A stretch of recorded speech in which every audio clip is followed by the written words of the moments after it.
નમસ્કાર દર્શક મિત્રો, એસડી ન્યૂઝ ગુજરાતી ચેનલ પર આપનું સ્વાગત છે અને હું આપની સાથે વૈશાલી પુવારુ કરીશું નજર આજના સમાચારો પર।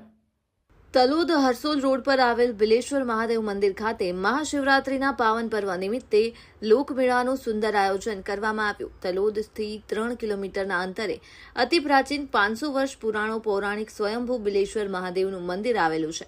આજે મહાશિવરાત્રી પર્વને લઈને બિલેશ્વર મહાદેવ મંદિરે સવારથી જ ભક્તોની ભારે ભીડ જામી હતી અને જય જય ભોલેનાથના નાદથી ગુંજી ઉઠ્યું હતું।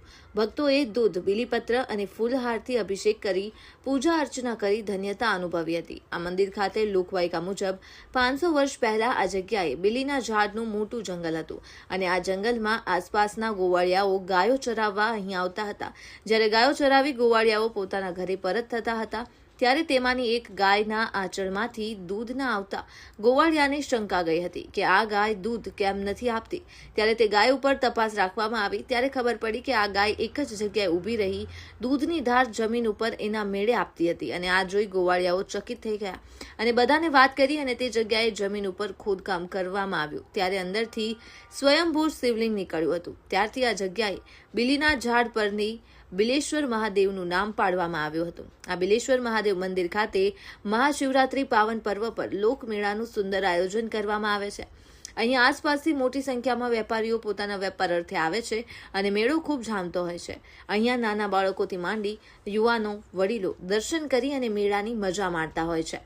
આ મંદિર ખાતે મહાશિવરાત્રી ભોળાનાથ દરેકની મનોકામના પૂર્ણ કરે તેવી લોકવાયકા આજે પણ જાણીતી છે।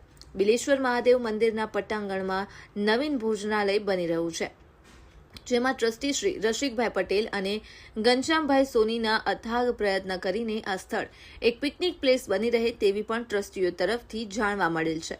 તલોદ હરસોલ રોડ પર મંદિર તરફ જવાના રસ્તે પથ્થરનું એક ભવ્ય પ્રવેશ દ્વાર સોની શૈલેષ કુમાર ઘનશ્યામભાઈ તરફથી બનાવવામાં આવેલ છે તે આકર્ષક કેન્દ્ર બની રહ્યું છે। Reporter Dilip Parmar, Talod, Sabarkantha, SD news Gujarati.